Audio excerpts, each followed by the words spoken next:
Carlos Alcaraz is a serving genius. In the Wimbledon semifinal against Daniil Medvedev, Alcaraz hit 36% of his first serves out wide, winning 80% of those points.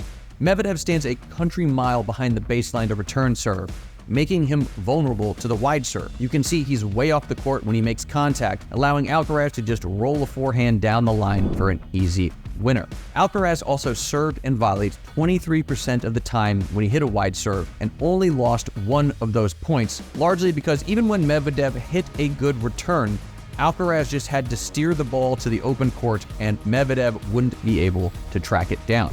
And of course, he got a lot of free points when Medvedev would go for a low percentage passing shot and miss.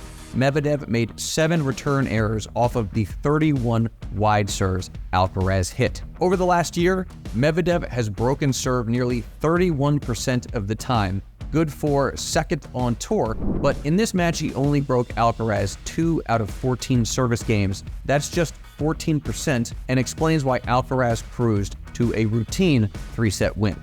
Now, in the finals against Novak Djokovic, Alcaraz completely changed his serve strategy because Djokovic likes to stand closer to the baseline to return serve. He's not vulnerable to the wide serve like Medvedev is.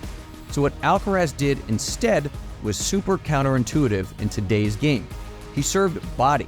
Against Medvedev, Alcaraz only hit 11% of his first serves to the Russian's backhand body. But against Djokovic, that number more than doubled to 24%, with Alcaraz winning a whopping 78% of those points. 22% of these serves never even came back over the net, as going directly at someone's body, even the greatest returner of all time, it makes it difficult for them to fully extend their arms and hit a clean return. Hitting a serve to this spot also cut down on Djokovic's ability to angle the return closer to the lines, meaning Alcaraz's next shot would be more in the middle of the court.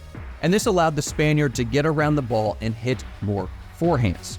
68% of his +1 shots were forehands, so even if Alcaraz didn't get an outright service winner, this serve put him in a commanding position to win the point, or in this case, the entire tournament. Now, if you want to win more matches, you should check out the singles playbook because inside there are 41 plays that show you how to beat the 7 most common types of opponents. And if you click the link in the description, I'm going to show you one of my favorite plays. It's called home base, and it shows you how to play smart, aggressive tennis. Play to your strengths, but then cut back on the number of unforced errors you're making. So just click the link in the description to check out this play. And if you like it, you can pick up a copy of the singles playbook.